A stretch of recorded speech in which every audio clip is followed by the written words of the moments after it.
diffusion en direct de l'IHE Tunis pour recevoir Abdelaziz Qassem. Abdelaziz Qassem qu'on ne présente plus, qui est écrivain, qui est poète, qui est essayiste et qui a eu plusieurs responsabilités. Il mène aujourd'hui une retraite très studieuse, une retraite entre travail de presse et également travail littéraire en profondeur.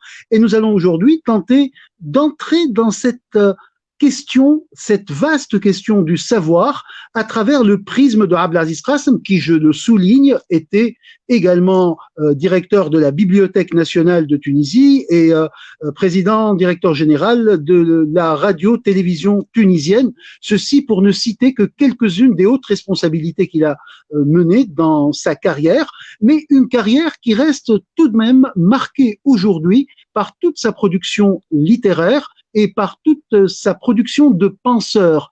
Abdelaziz Qassem est l'un de ces intellectuels tunisiens qui ont su mener une double voie, un double cheminement entre le savoir, qu'il soit académique ou totalement libre, et la création, notamment poétique. Nous avons le plaisir de le recevoir pour vous et nous allons ouvrir cette discussion avec la problématique du savoir. Abdelaziz Qassem, vous êtes un homme de savoir et pour vous, le savoir représente une valeur sacrée, sacralisée, mais également une valeur de liberté. Est-ce que vous pourriez analyser un peu dans cette direction? Très bonne question, Hatem, et merci de me la poser ainsi. Pour répondre, moi je n'aime pas les définitions parce que pour chaque concept, il y a des centaines de définitions. Moi, je pense toujours à la poésie, je pense à un poète, à plusieurs poètes. Je pense d'abord à T.S. Eliot, qui a dit quelque chose qui s'est demandé dans une sorte d'amertume, en fin de compte. Qu'est-ce qu'il dit? Il dit, où est la sagesse que nous a ravi la connaissance? Où est la connaissance que nous a ravi l'information? Il y a dans cette assertion, il y a une sorte de dégradé. Il y a d'abord, au summum, c'est la sagesse. Vient ensuite la connaissance, un peu au détriment de la sagesse. Vient ensuite l'information qui, alors là, c'est vraiment un déferlement très souvent catastrophique. Alors, qu'est-ce que la sagesse? La sagesse est cette faculté qui permet de tirer les leçons de nos expériences, de notre vécu et d'y réfléchir. C'est vraiment une démarche d'apprentissage. Et d'où d'ailleurs, quand on parle de sagesse, on débouche évidemment sur la philosophie, l'amour de la sagesse. Maintenant, la connaissance. Quelle est la différence entre la connaissance et le savoir? Par exemple, le savoir est en réalité une accumulation. Connaître le monde, connaître beaucoup de choses, connaître tout ce qu'il faut connaître, tout ce qu'on peut connaître, et même au-delà, ça n'a pas de limite. La connaissance, elle, c'est un dépouillement. Dépouillement de ce savoir. Il y a dans vous savez, il y a savoir et saveur. Les deux mots, savoir et saveur, ont la même dérivation. Et donc, dans savoir, il y a aussi le goût, la dégustation. Et tout cela nous donne une envie, exactement, une envie de tout savoir. L'information, évidemment, c'est les événements, c'est les jugements, les commentaires qui sont portés à notre connaissance.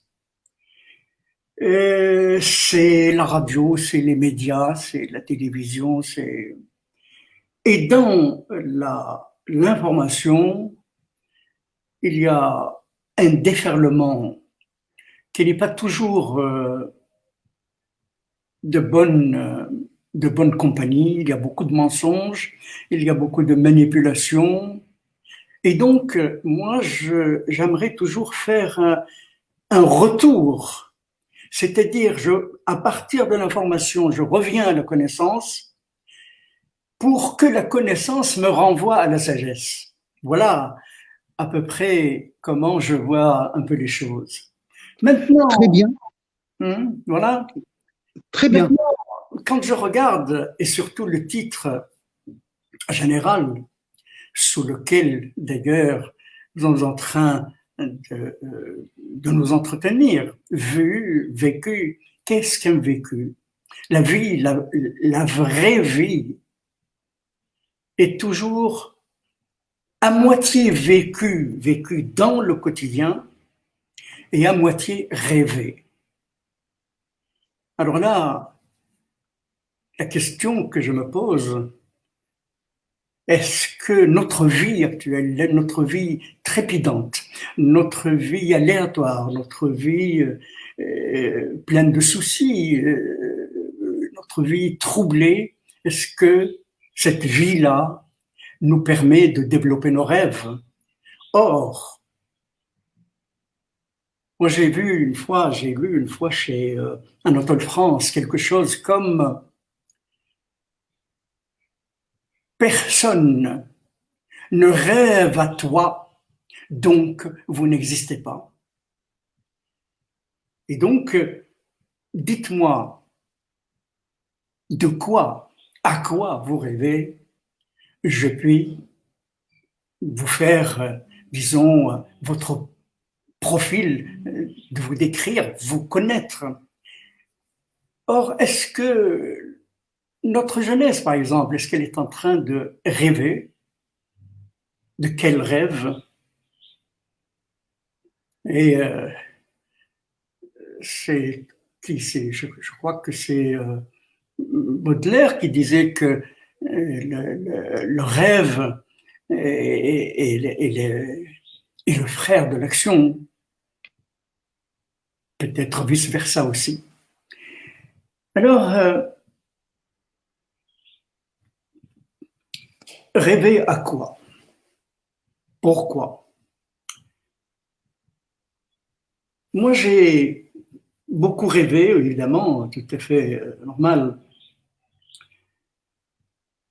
Et j'ai fait de mes rêves quelque chose de très grand. J'ai rêvé, par exemple, d'être un négociateur dans le domaine du dialogue des cultures. J'ai eu la chance de pouvoir réaliser ce rêve. Pendant au moins une quarantaine d'années, j'ai pu participer à des colloques, à des conférences sur le thème de dialogue de culture. En Europe, en France, en Belgique, au Luxembourg, en Italie, la Grèce même. J'ai participé à ce dialogue-là. Et alors, qu'est-ce que le dialogue de culture, dialogue des cultures? Est-ce que on vient de loin, on se rencontre, quelle est votre culture? Non. Nous, par exemple, tunisiens notamment, nous appartenons à une histoire, à une géographie. Notre patrie, notre grande patrie, c'est la Méditerranée. Nous y avons été, à l'aller et au retour. Savez-vous que pendant les 3000 ans, qui est l'âge reconnu, ou l'âge en tout cas étudié de la Tunisie, depuis la fondation de Carthage à nos jours, eh bien la Tunisie a été partie prenante de ce creuset de civilisation de la Méditerranée pendant au moins 15 siècles, c'est-à-dire la moitié de notre histoire. Nous avons vécu attachés à l'Europe. Nous étions européens. Quand je dis nous étions européens, c'est-à-dire la Tunisie conquérante et la Tunisie conquise. Conquérante puisque la Tunisie a participé à la conquête de l'Espagne par 2 fois, au temps des Barca, au temps d'Hannibal, et après au temps arabe. De même, la Tunisie a été également conquérante de la Sicile, de Malte, et du département du Var et du Languedoc-Roussillon. Ça, on ne le sait pas beaucoup, et pourtant, nous y avons été. Mais alors, comment nous y étions ? Comment dialoguer ? Quand on dit dialoguer, c'est-à-dire il y a une langue. Eh bien, la Tunisie a toujours été pas bilingue, polyglotte. La Tunisie parlait le punique, le berbère, le latin et le grec. Nous avons des témoignages, nous avons l'histoire nous le dit. Alors, la Tunisie, par exemple, pendant sa période romaine, elle a donné à la latinité, elle a été pour la latinité un très grand foyer culturel, la culture. Nous avons l'un des plus importants écrivains, romanciers de l'Antiquité, c'est Apulée, auteur de Landor. Apulée, citoyen de Carthage, il a eu de son vivant 2 statues à Carthage. La Tunisie, qu'est-ce qu'elle a donné à la latinité ? Elle lui a donné d'abord l'écriture cursive. Vous savez, quand les caractères, on écrit tout le temps, on écrivait tout le temps en majuscules. L'écriture cursive a été une invention tunisienne. Elle est plus rapide, plus apte à la lecture, à la connaissance, à l'écriture. La Tunisie également a donné à la latinité, à la chrétienté, sa messe en latin. La messe se faisait, avant Tertullien, se faisait en grec.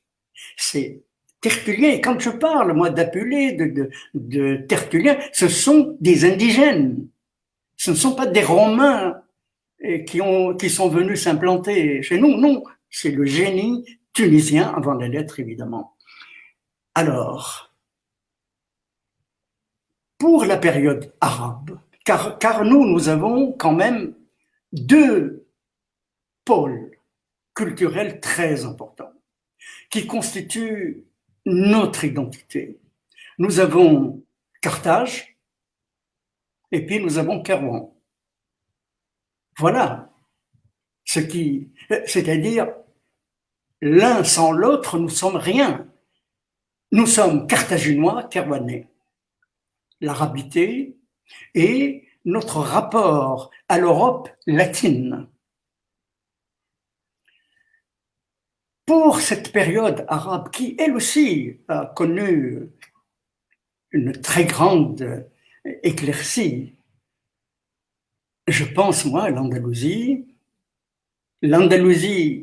à laquelle les Tunisiens ont fait partie pour cette civilisation, eh bien, c'est à partir de Cordoue jusqu'à Grenade, ou si vous voulez, Tolède, Séville, Cordoue, Grenade.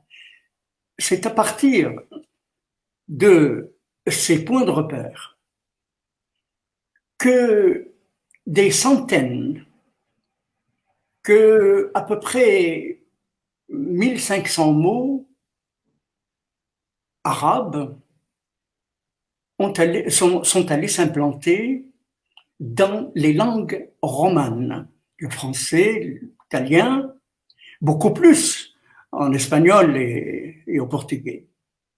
Donc cette civilisation européenne, quand on y va pour dialoguer, nous avons dans cette bourse culturelle, nous avons nous-mêmes un capital que nous avons déjà investi. Tout cela nous donne, pour le dialogue des civilisations, nous avons une possibilité de dire nous ne sommes pas quémandeurs, nous venons vous voir, mais nous n'avons pas les mains vides. Mais après des décennies de discussion, je constate aujourd'hui, et notamment depuis l'attentat du World Trade Center, le 11 septembre 2001, ce dialogue lui-même s'est écroulé, c'est fini. Et aujourd'hui, nous sommes dans une situation qui est là où on trouve l'Orient qui perd le Nord, et de l'autre côté, l'Occident qui est désorienté, c'est-à-dire qui a perdu l'Orient. C'est une tragédie culturelle que nous vivons.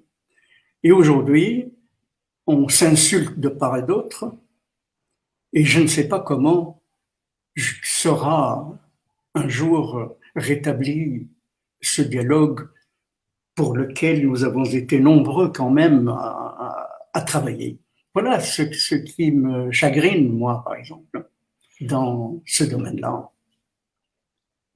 Pour revenir à Abdelaziz Krasem, à la question de ce dialogue des civilisations, de ces passages de cette histoire qu'on peut effectivement relire à l'aune que vous venez de nous présenter, comment est-ce qu'on peut aujourd'hui, en étant jeune, en ayant 20 ans, en n'ayant pas nécessairement un background encyclopédique, comment peut-on interagir dans cette modernité agissante et dans ces cultures qui sont imbriquées l'une dans l'autre? Comment le ressentir alors que des murs se sont construits partout, alors que l'espoir n'est plus la valeur qui domine dans la jeunesse, dans certains cas?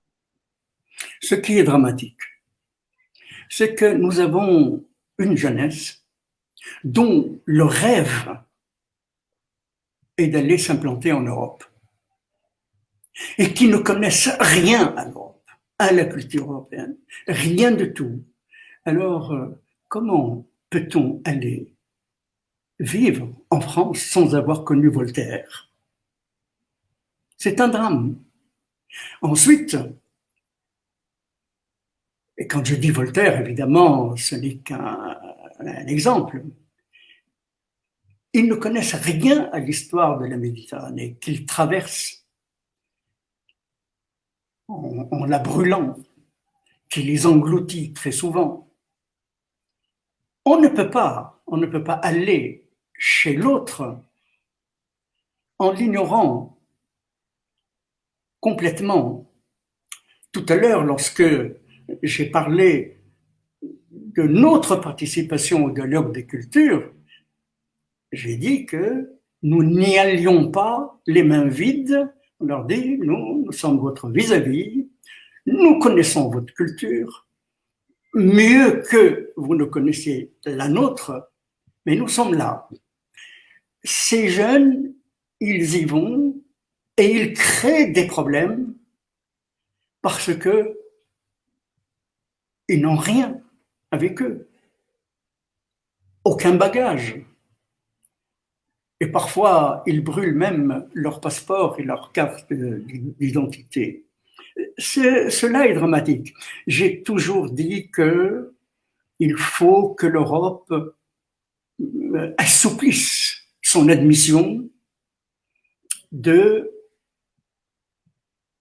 ceux qui viennent du Sud. Mais la cause devient indéfendable. Je vais vous raconter une anecdote qui est très significative pour moi. Un jour, j'étais à Bruxelles, j'arrive le soir à Bruxelles, je vais chez des amis belges.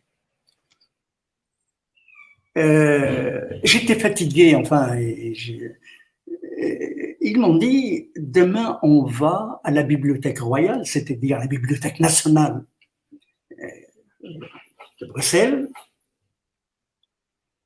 Je leur ai dit, non, allez-y tout seul. Moi, je viens ici très fatigué, je veux faire une cure d'analphabétisme. Ils ont dit, tant pis pour vous, on ira seul. La journée sera consacrée aux 1001 nuits. Alors là, évidemment, je dis comment? Qu'est-ce que j'ai dit? Moi, j'ai dit une bêtise, j'ai dit quelque chose. Mais bien sûr, j'y vais. Et nous sommes allés passer la journée là-bas. Alors là, je vous assure que j'étais fier de ce patrimoine qui a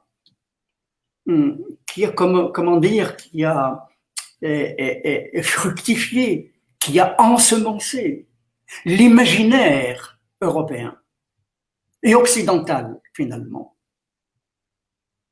Il y a eu des conférences. J'ai participé à des débats.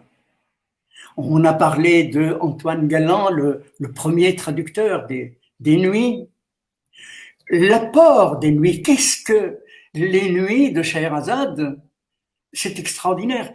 Et alors là, nous avons développé cette idée magnifique. Cette princesse qui a sauvé sa tête et celle de ses concitoyennes en racontant des histoires.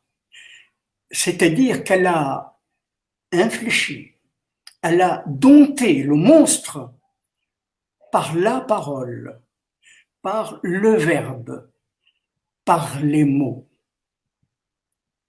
Et ça, c'est quand même quelque chose de faramineux. Les mots. Je reviens aux mots. Vous savez, moi j'ai écrit un livre, un essai intitulé « Science et conscience des mots ».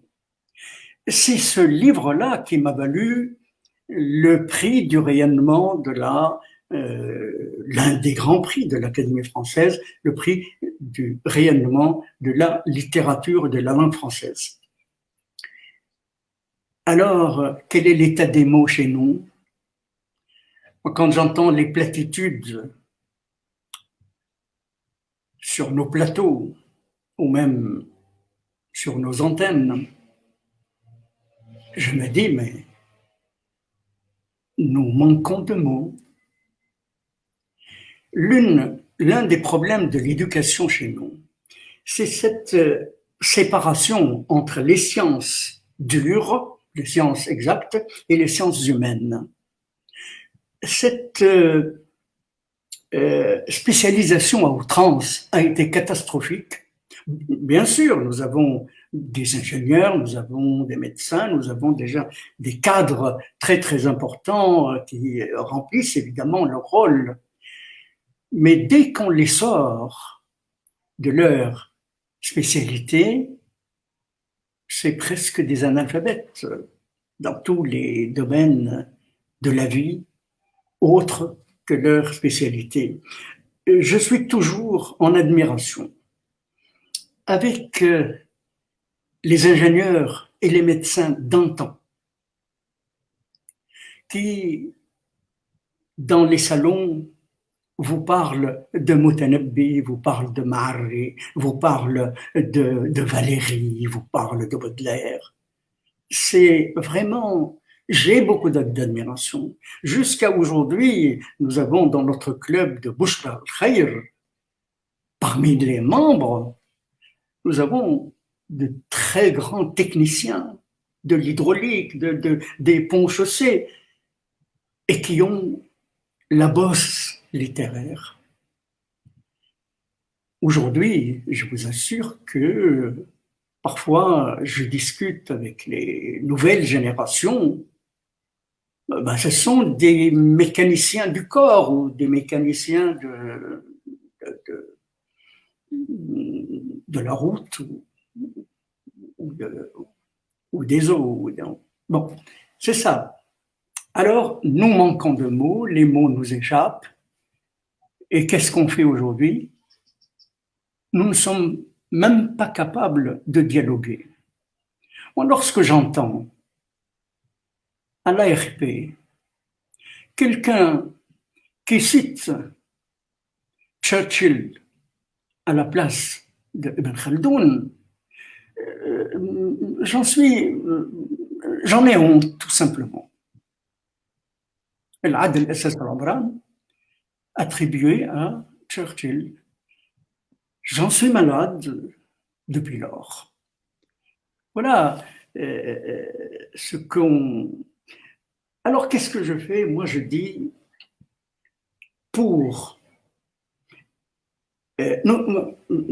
disons les choses comme elles sont. Que peut-on espérer, nous, de l'enseignement des sciences, de notre enseignement en général? Est-ce que nous allons rivaliser avec les grandes puissances qui dominent le monde, qui ont le nucléaire, qui ont tout? Non, on ne peut pas. Nous avons quand même le soft power de la culture. Nous pouvons, grâce à la culture, être présents au monde et représenter une conscience scientifique, conscience culturelle, une conscience tout court. Ça, nous pouvons le faire. Mais si nous n'avons plus les moyens de notre culture, eh bien, évidemment, nous sommes bloqués. Vous savez, j'ai devant moi 2 citations. Nous avons Al-Ma'arri. Il y a 1000 ans, Al-Ma'arri, qu'est-ce qu'il nous disait? Il disait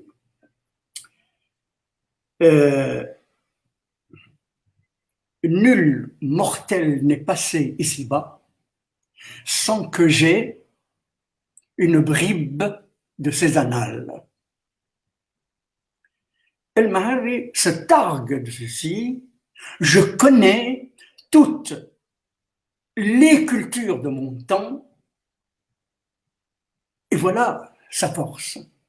Parce que non seulement il écrivait, mais il lisait.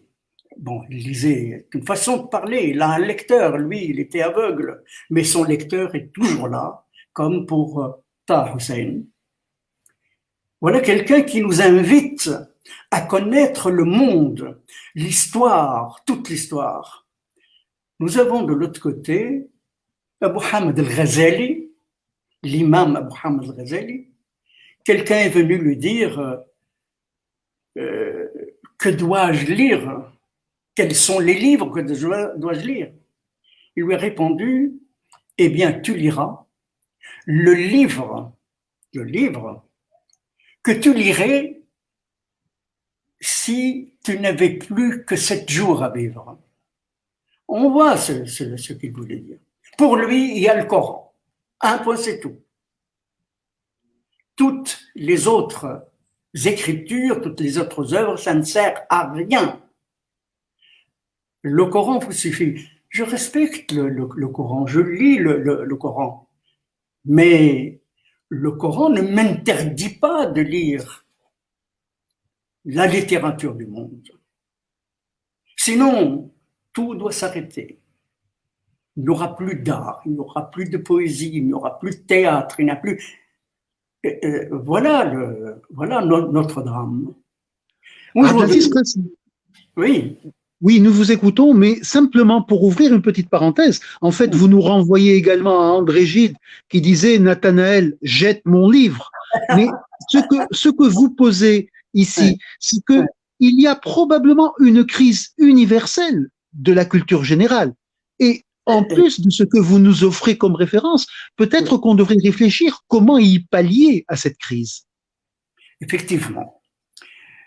Alors, en réalité, les jeunes lisent, mais qu'est-ce qu'ils lisent? Ils lisent Internet. Or, notre ami Umberto Eco a parlé d'Internet. Il dit, pour profiter, il y a beaucoup vraiment, c'est une richesse immense en information, en culture, en connaissance, en savoir sur Internet. Il dit, mais nul ne peut en profiter s'il n'est déjà cultivé. Et il raconte, il dit un jour, j'ai voulu écrire un article sur Kant. Et il dit, j'ai ouvert, j'ai consulté, il a des milliers d'articles. Et j'ai pensé à un jeune étudiant qui irait consulter. Et qu'est-ce qu'il ferait? Comment choisir? Dans cette masse d'articles, d'études, il dit, moi, j'ai su choisir parce que je connaissais déjà mon Kant. Tout le problème est là. Ces jeunes ne peuvent profiter de Internet qu'ils manient à merveille, qu'ils manient très très bien, s'ils n'ont pas de base. Vous savez, maintenant, il y a certaines sommités, certains penseurs qui disent que la Covid, parmi les méfaits, les effets néfastes que nous allons hériter de cette pandémie, c'est l'enseignement à distance, l'enseignement par la télévision. Et ils disent, or, rien ne peut remplacer le maître qui est là pour apprendre à penser, pour apprendre. Le maître n'est pas là pour servir des plats de connaissances tout cuisinés, non. Il apprend aux élèves à réfléchir, aux étudiants à réfléchir. Et moi, là, je pense à mon ami Voltaire, qui disait qui pense, fait penser. Notre travail, c'est de faire penser. Encore faut-il qu'il y ait un candidat à la réflexion. Vous savez, il me souvient maintenant d'un visiteur arabe, il y a des siècles. Il visitait Kairouan et il est allé, je ne peux pas vous dire les références maintenant, mais il est allé voir l'un des lettrés, des érudits de Kairouan, et il le connaissait de nom, donc il est venu à Kairouan spécialement pour lui. Et ce cheikh, lettré, éminemment cultivé, lui a dit, vous voyez ma bibliothèque, prenez-la si vous voulez. Il lui dit, comment? Je ne prends pas votre bibliothèque. Ça, c'est votre richesse, ça, c'est votre vie, c'est votre savoir. Il lui a dit, mon problème, mon drame, c'est que aujourd'hui, je ne trouve plus personne ne vient frapper à ma porte pour me poser des questions. C'est dramatique. Donc tout le problème, c'est, vous savez, l'ignorance est un mutant. L'ignorance, dans les temps anciens, c'est l'état d'une personne qui ne sait ni lire ni écrire, et finalement ni penser. Aujourd'hui, l'ignorance est un mutant. Elle est à l'université, elle est diplômée. Alors, où est-ce qu'on va? Oui.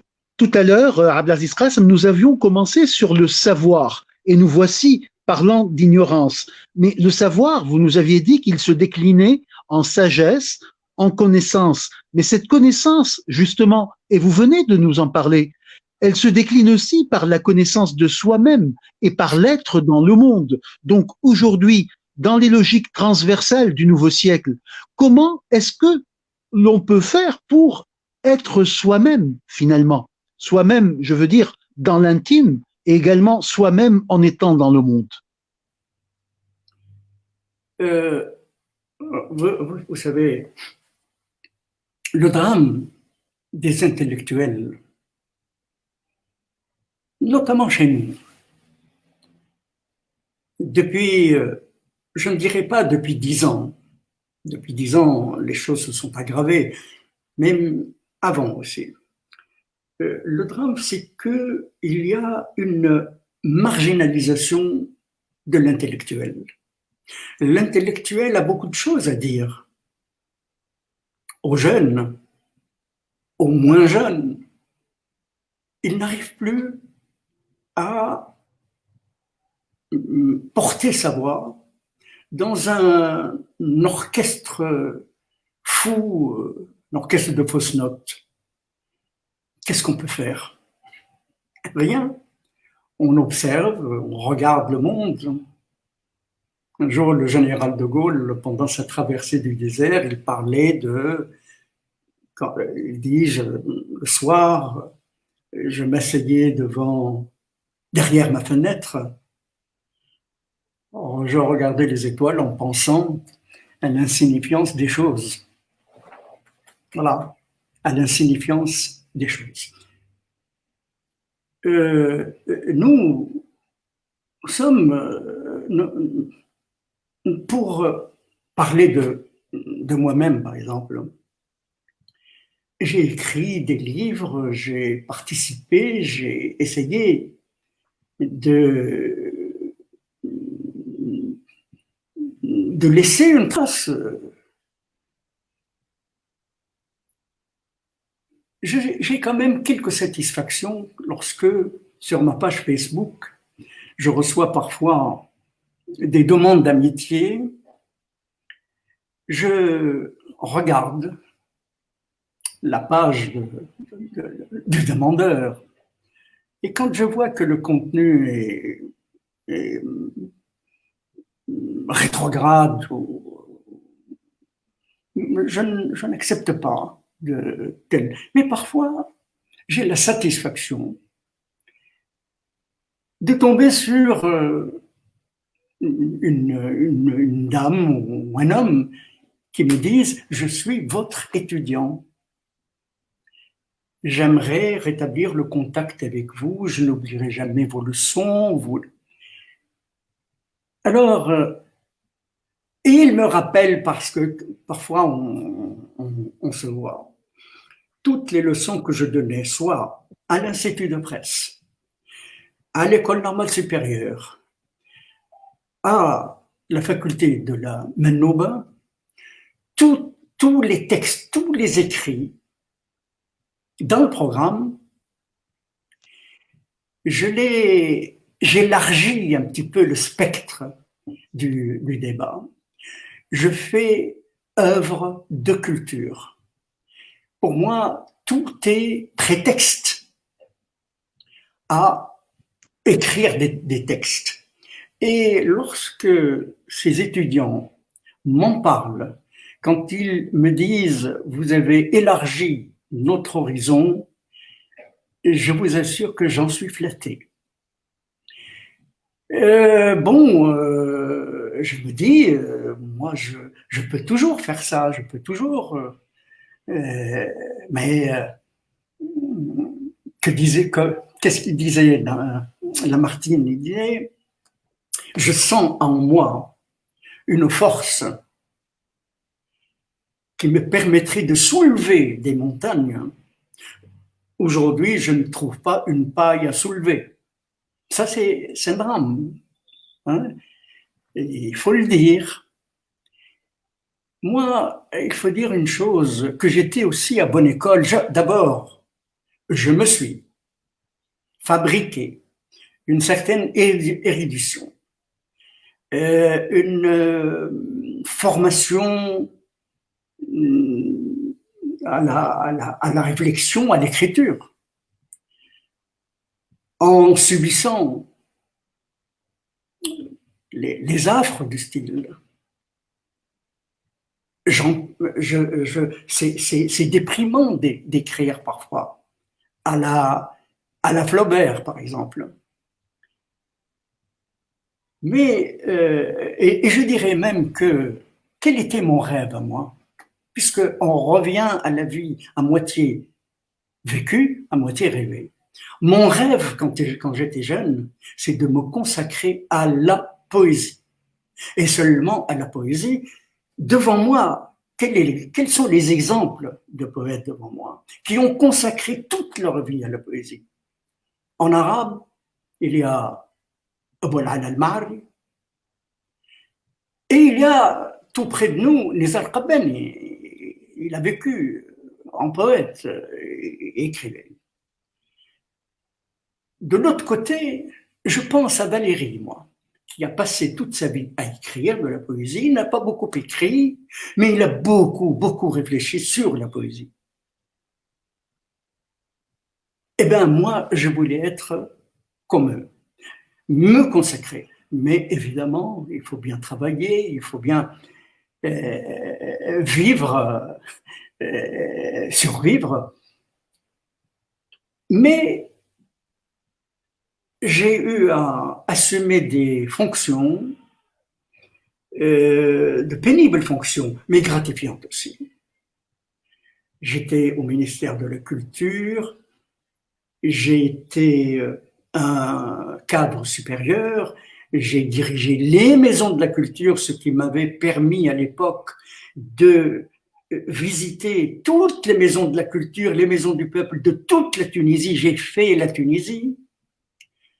J'ai vu comment fonctionnaient ces maisons, leur manque, leur cadre. J'ai organisé des stages, j'ai organisé pour ces animateurs.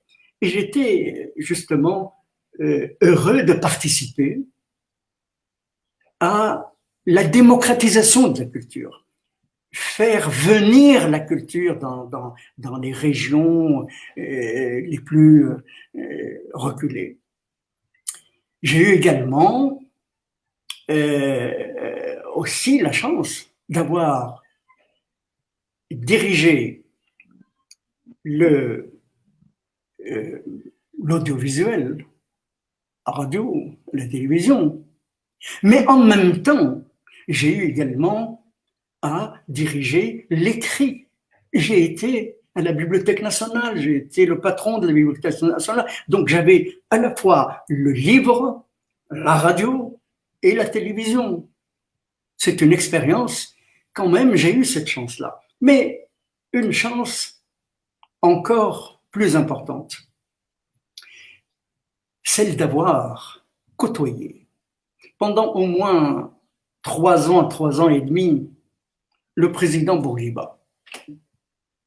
Et donc, c'était l'époque où je dirigeais la RTT. Eh bien, cet homme-là, j'ai eu des discussions avec lui, j'ai eu des hauts et des bas avec lui, ce n'était pas facile à vivre. Mais lui, j'ai appris de lui une chose. Qu'est-ce qu'il me disait? Il me disait, ils veulent la démocratie c'est moi. Il dit, ils veulent la liberté. Il dit, moi, j'ai libéré, j'ai émancipé la femme et j'ai surtout libéré le cerveau du Tunisien de tous les racontards, de toutes les sornettes, des préjugés, de la superstition. J'ai libéré les esprits. Et pour moi, ça a été cette leçon-là dans mon œuvre, dans mes écrits ou dans mon rapport à mes étudiants. J'ai toujours voulu transmettre cette libération-là avant toutes les autres libérations. Vous voyez un peu comment cet itinéraire, cette trajectoire pénible aussi. Aujourd'hui, quand je regarde, je dis tant pis, il ne faut pas se laisser aller. J'écris, je suis chroniqueur, comme vous l'avez annoncé. J'ai quelques réactions qui me viennent. Mais pour moi, un écrivain aujourd'hui, c'est quelqu'un qui envoie des bouteilles à la mer. Ça peut arriver. Maintenant, qu'est-ce qu'il faut faire? Nous avons deux secteurs qui sont dans un état de délabrement inquiétant, deux secteurs sinistrés, l'éducation et la culture. Ils sont d'ailleurs de vases communicants, et on ne peut pas les séparer d'une manière. Bien entendu, l'école nous apprend à être, à nous cultiver, à apprendre. Mais la culture, c'est celle qui va nous permettre de créer, de savourer par le savoir, par toutes sortes de créations. Comment faire aujourd'hui? Vraiment, c'est une problématique qui demande à être discutée dans un contexte national. Donc, Tout à fait. Abdelaziz Rassam, il nous reste une dizaine de minutes pour cet entretien que vous aviez commencé avec le savoir et la saveur. Ce qui est intéressant dans ce que vous venez de dire, c'est que cela nous rappelle que vous demeurez un intellectuel engagé, engagé par la proximité que vous cultivez avec le public, mais également engagé dans la mesure où vous observez régulièrement la scène politique, tout en essayant de démontrer à chaque fois qu'il y avait des carences morales qui obligeaient la politique à ne plus être ce combat qui est un combat sain et constructif. Engagé, oui. Je suis un homme engagé. Et je ne voulais pas l'être. Je ne voulais pas être engagé, moi. Je voulais être libre. Libre de mes créations, de mon inspiration, de ma poésie. Et finalement, je vais vous dire une chose. J'ai eu aussi une autre chance, c'est de participer, de devenir membre du conseil d'administration de la Maison internationale de la poésie à Bruxelles, qui, entre autres activités, organisait les biennales internationales de la poésie. Tous les 2 ans, on se rencontre. J'ai connu des poètes du monde entier, des 4 coins du monde. Au cours de ces biennales, j'ai été appelé à faire le rapport général de la biennale, à faire des exposés introductifs. Donc j'ai beaucoup pensé à la poésie et avec des thématiques aussi diverses. J'ai également fréquenté des savants, des prix Nobel de chimie, de médecine, qui venaient au Biennale de la poésie nous parler de la poésie à travers leur prisme scientifique. J'ai vécu des choses vraiment extraordinaires. Aujourd'hui, la situation de ce dialogue, de la poésie elle-même, est dans un état mondial. Hein. La crise est terrible, elle est mondiale, que finalement on se dit où est-ce que l'on va? Je n'arrive pas à voir, je regarde un peu en arrière et je me dis, me voilà, hein? Je ne dis pas mon passé est derrière moi, ça c'est une banalité. J'ai dit toute ma culture est maintenant derrière moi, maintenant. Que puis-je faire? J'écrirai encore pour le plaisir. Vous savez, l'école aujourd'hui n'arrive pas à fournir un produit humain fini.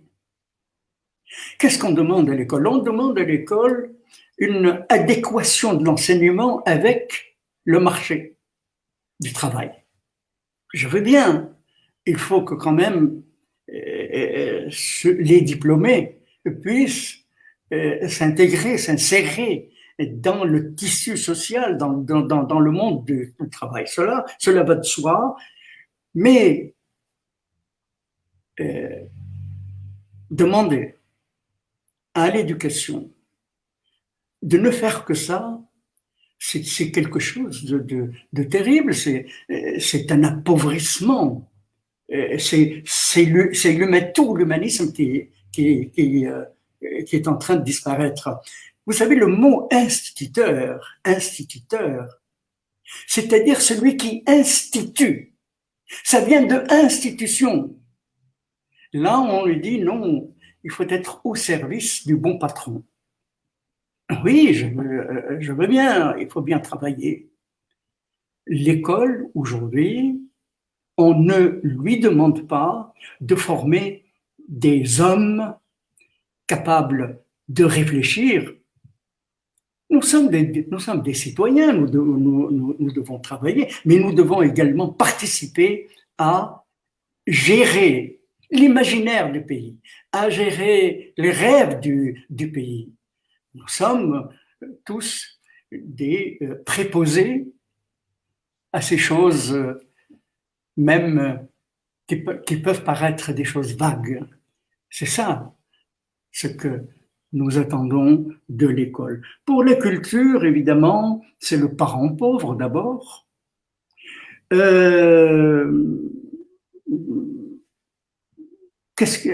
Vous savez, je n'aime pas les définitions de la culture, mais tout le monde cite un société, Édouard Herriot, qui disait « La culture est ce qui reste lorsqu'on a tout oublié ». Il faut savoir que cette citation, elle est arabe. Il a pris cette citation d'un texte arabe. Il le dit lui-même. Il dit, comme le dit le penseur arabe, mais ça, on l'enlève, on enlève cette référence. Donc, la culture est ce qui reste. Il faut que chacun dise, je suis allé à l'école, j'ai lu, qu'est-ce qu'il me reste? C'est une question que tout le monde doit se poser. Et vous savez, j'ai beaucoup lu, j'ai des livres qui s'entrechoquent dans ma tête. Mais finalement, je me dis, plus je lis, plus je m'aperçois qu'il me manque beaucoup, beaucoup de choses. Que j'aurais peut-être une autre, qu'il me faudrait peut-être une autre vie pour arriver à une forme de perfection. Mais en tout cas, je suis conscient de mes manques. Terminons, Abdelaziz Rassem, il nous reste une poignée de minutes. Terminons par une recommandation ou quelques recommandations à un jeune étudiant d'aujourd'hui. Qu'est-ce que vous recommanderiez aux étudiants d'aujourd'hui en 3 minutes? Vous savez, je lui recommande d'abord aux jeunes étudiants d'écouter, tout simplement, écouter. Les jeunes aujourd'hui, il y a une cassure entre les jeunes d'aujourd'hui et leurs aînés. C'est dramatique, ça, c'est tragique. Ma génération, à moi, et les générations qui ont suivi, il n'y a jamais eu de cassure entre nous. Ah non, nous nous bagarrons entre les anciens et les modernes et tout, cela, mais jamais de rupture. Aujourd'hui, les jeunes d'aujourd'hui, il n'y a pas de rupture, il n'y a pas plutôt de continuité. Et un jour, j'ai écrit dans un de mes textes publiés, j'ai dit que le discours que j'entends aujourd'hui est pour moi inintelligible. Parce que j'ai une autre idée du discours politique. Le discours politique doit être gratifiant. Vous savez, moi, mon rapport à la politique a toujours été empreint d'esthétique. Le discours me plaît ou ne me plaît pas? Est-ce que le discours est un discours gratifiant, comme je viens de le dire? Est-ce qu'il y a une part de beauté? Sinon, ça ne sert à rien. Une jeune avocate m'écrit: vous ne comprenez pas le discours d'aujourd'hui parce que votre temps est passé. Alors là, je me suis dit, alors je ne suis pas le seul à être passé et dépassé. Socrate aussi n'a plus de raison d'être dans nos programmes. Tous les grands qui ont formé l'humanisme, qui ont formé l'humanité, on doit rompre avec tout le monde. Vous savez, une fois, j'ai assisté à un déjeuner avec le président Bourguiba et quelqu'un, un ministre, lui a dit: Monsieur le Président, vous savez, nous sommes en train d'informatiser l'administration. Et puis il a ajouté: car, Monsieur le Président, celui qui ne connaît pas l'informatique aujourd'hui, ne sait pas l'informatique, c'est un ignorant.